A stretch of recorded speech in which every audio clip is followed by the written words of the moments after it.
Yeah, Jenny, while the local live music scene has grown a ton over the last decade or so in the city of Omaha, including right here in Benson, the local hip-hop community has not seen that same growth. And now with the waiting room decision to shut out local hip-hop artists, that community feels even more slighted.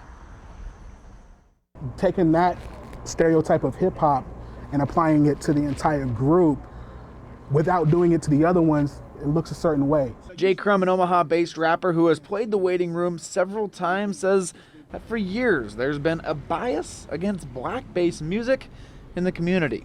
Punk music has brought out extra white supremacists into the building. You have EDM music, which has brought out statistically more sex crimes happen at EDM shows than any other show, but you continue to have those at your establishment. The waiting room declined interview requests and would not give a statement. But the owner told the Omaha World Herald that rap isn't the problem. Instead, it's the uncertainty of mixing fans of different rappers during a competitive showcase. That was held the night 23-year-old Michael Rowell was murdered. And say, oh, because you guys are competitive, that equates to someone getting killed is not a rational decision at all. He's now moving on. We gotta stop begging for a spot at places we're not wanted, and we gotta create spaces on our own. One of the spots that could benefit from the waiting room's move?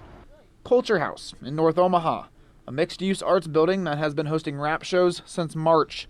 Owner Mercy Yates says it's unfortunate the waiting room is no longer hosting rap, but they welcome it. It's nothing to really be like hang your head or anything, right? You know, it's just unfortunate. It's just what happened. But for me, I can be like, okay, that's gonna be more business for us. That's a place that supports hip hop, that puts on hip hop shows all the time, brings in touring acts, supports local hip hop.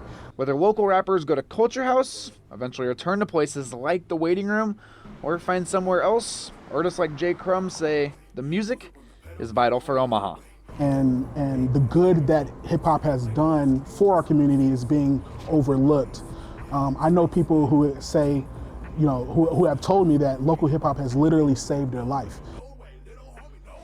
And just down the road from the waiting room sits the Reverb Lounge, which is owned by the same person as the waiting room. They still have a few more local hip hop shows on their books, but once those are done, those shows will also be cut off. Reporting live in Benson, John Kipper, 3 News Now.